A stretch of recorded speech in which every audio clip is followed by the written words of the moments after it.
ओम नमः शिवाय दोस्तों। भगवान शिव के दरबार में आप सभी लोगों का स्वागत है। आप सभी लोग जानते हैं कि महाशिवरात्रि का पर्व आने वाला है। इस बार महाशिवरात्रि 15 फरवरी दिन रविवार को मनाई जाएगी। बहुत खास दिन माना जाता है। माना जाता है कि इसी दिन माँ पार्वती और भगवान शिव का विवाह हुआ था। ऐसे में अगर आप कोई साधना करते हैं, बहुत सारे लोग ऐसे हैं जो तांत्रिक उपाय करना चाहते हैं या भगवान शिव की मेडिटेशन करते हैं, तो ये दिन बहुत खास माना जाता है। अगर इस दिन से कोई चीज़ की शुरुआत होती है तो उसके अच्छे फल आने के जो चांसेस हैं वो बढ़ जाते हैं। तो आज एक उपाय लेकर आया हूँ आपसे। बहुत सारे लोग कोशिश करते हैं कि हम कुछ ना कुछ महाशिवरात्रि पे खास चीज़ करें, और मैंने पहले भी अपने पिछले सालों में महाशिवरात्रि पे बहुत सारे अचूक उपाय आपके साथ शेयर किए जिसका बहुत फायदा भी आपने लिया है। आज एक ऐसा उपाय लेकर आया हूं जो मनोकामना पूर्ति, कुछ भी मनोकामना हो सकती है, चाहे आपकी धन पाने की है।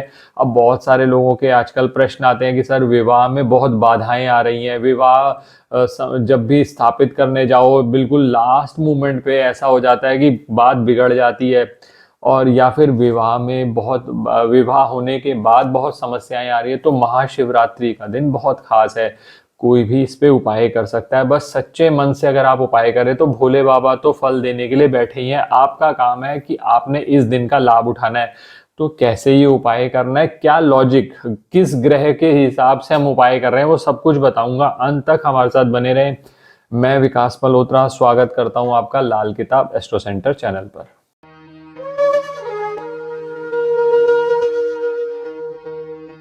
दोस्तों, सबसे पहले ये उपाय कौन कर सकता है? मनोकामना, जैसे मैंने कहा, आपके मन में कुछ भी हो सकती है। हो सकता है आप कोई अच्छी नौकरी चाहते हो, नौकरी में चेंज चाहते हो, या फिर धन प्राप्ति में बाधाएं आती हैं, धन के लिए आप बहुत ज़्यादा परेशान रहते हैं, कर्ज बहुत ज़्यादा हो गया। बहुत सारे लोग ऐसे हैं कि अब आजकल जब से एआई आया है तो बहुत लोगों की जॉब पर ना संकट हो गया है। कुछ की तो जॉब चली गई है और कुछ को ऐसा है कि बस कभी भी जॉब जा सकती है। तो ऐसी स्थिति में अगर कुछ उपाय करना चाहते हैं तो महाशिवरात्रि का दिन बहुत खास है। किसी भी समय पे उपाय कर सकते हैं। बहुत सारे लोग पूछते हैं सर कब करना चाहिए।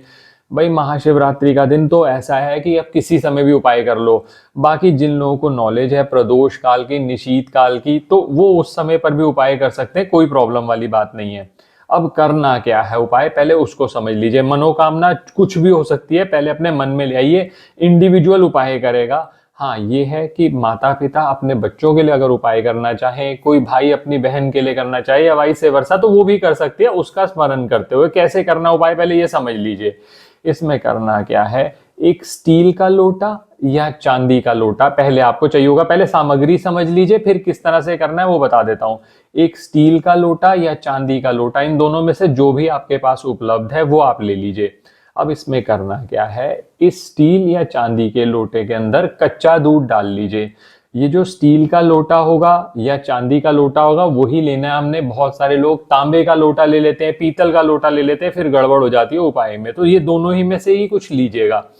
अब जो हमने कच्चा दूध लिया, वो कच्चा दूध चंद्रमा से संबंधित माना जाता है। भगवान शिव आराध्य देव हैं चंद्रमा के, तो जो भी हम उपाय करते हैं ना, वो चंद्रमा को भी इंप्रूव करता है। चंद्रमा लिक्विड कैश का कारक है, मन का कारक है, और मनोकामना तो मन में ही होती है दोस्तों। तो आपने जो कच्चा दूध लिया उसमें आपने थोड़ा सा शहद मिलाना है। अब शहद का क्या लॉजिक है, शहद लाल किताब में मंगल से संबंधित माना जाता है। तो हमने क्या किया, हम इसमें ना 3 ग्रहों की एनर्जी को समावेश करके ये उपाय कर रहे हैं। पहला, जैसे मैंने अभी आपको कच्चा दूध बताया, वो चंद्रमा से संबंधित है। वैसे भी भगवान शिव चंद्रमा के आराध्य देव हैं। दूसरा मैंने आपको बताया शहद, जो कि मंगल से संबंधित है, उसकी मिठास जो है मंगल से संबंधित मानी जाती है। तीसरा आपने लेने केसर के कुछ धागे, जिनको स्ट्रीक्स कहते हैं। केसर के धागे ले लीजिएगा, 2-3 धागे डालने। जो केसर है वो बृहस्पति से संबंधित है। अब बहुत सारे लोग कहेंगे सर हम तो केसर नहीं ला सकते, हमारे पास केसर नहीं मिलता। एक ऑल्टरनेटिव दे देता हूं। केसर का थोड़ा सा लोअर ऑल्टरनेटिव होगा कि आप हल्दी का, पीली हल्दी का प्रयोग कर लें। आप उसकी पीली हल्दी की, साबुत हल्दी की गांठ मिलती है, उसको अगर पीस लें तो और ज्यादा अच्छा है, कम से कम प्योरिटी रहेगी। सिर्फ फोकस यही है कि जितना अच्छे से अच्छे उपाय हो जाए वो कर लीजिए। तो जो हल्दी है या केसर जो आपने लिया वो बृहस्पति से संबंधित है। अब आपको ये समझ में आ गया होगा, मैंने 3 ग्रहों की ऊर्जा को ले लिया। अब लिया इसमें कच्चा दूध, शहद और केसर, ये तीनों चीजें ले ली। वो आपने ये सारा का सारा जो मिश्रण बनाया है वो स्टील या चांदी के लोटे में डाल लिया। इसके साथ आपको चाहिए होगा एक बेलपत्र। बेलपत्र को पहले आप अच्छे से धो दीजिएगा। उस पर एक जगह पर आप अपनी मनोकामना, जैसे मान लीजिए आप कहते हैं मेरे को सर नौकरी में दिक्कत है, मुझे व्यापार में दिक्कत है, मेरा बेटा नहीं पढ़ता, या कुछ XYZ जो भी मनोकामना हो सकती है, वो आप किसी भी स्केच पेन से, लाल स्केच पेन से, मार्कर से आप लिख सकते हैं। और उसमें उस व्यक्ति का नाम जिसके लिए आप उपाय कर रहे हैं, मान लीजिए आप अपने लिए कर रहे हैं तो अपना नाम लिख लीजिए, अपने बच्चे के लिए कर रहे हैं बच्चे का नाम लिख लीजिए।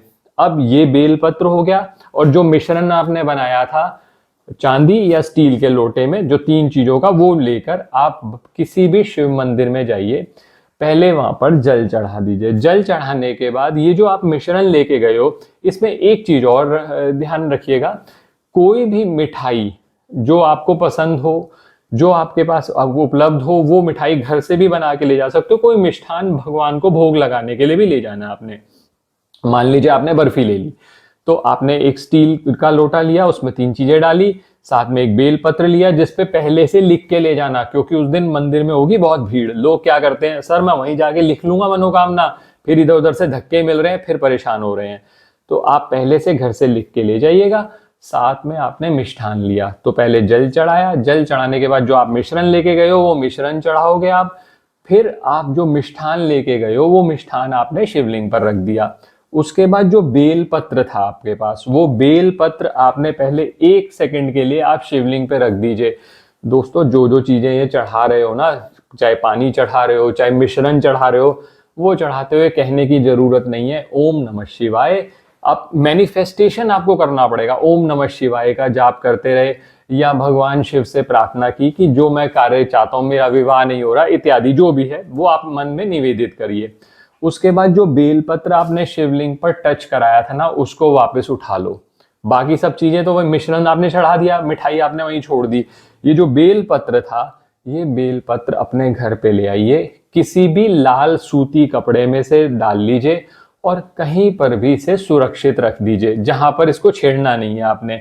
अब मान लीजिए आपकी कुछ समय बाद मनोकामना पूर्ण हो जाती है। जब आप ये बेलपत्र चढ़ा रहे होंगे तो भगवान शिव से निवेदन करेंगे, भगवान मेरी ये मनोकामना पूर्ण हो जाए।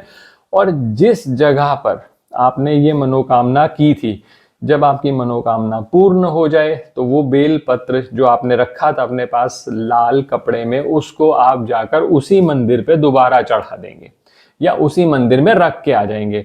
बस इतना सा उपाय है, किसी भी समय कर लो।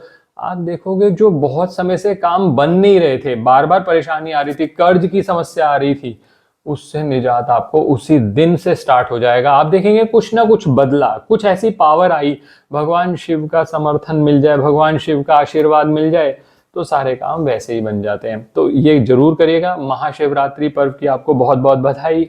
भगवान शिव के दरबार में उनका कोई मंत्र या कम से कम ओम नमः शिवाय तो लिखें, अपनी हाजिरी तो दर्ज करें कि भगवान मैं आपको कुछ प्रार्थना करना चाहता हूँ, कुछ मैं निवेदन करना चाहता हूँ। आप हाजिरी दर्ज कीजिए, ओम नमः शिवाय लिखिए, आपके काम जरूर बनेंगे। महाशिवरात्रि की एक बार फिर आपको बहुत बहुत शुभकामनाएं। आशा करता हूँ वीडियो पसंद आया होगा।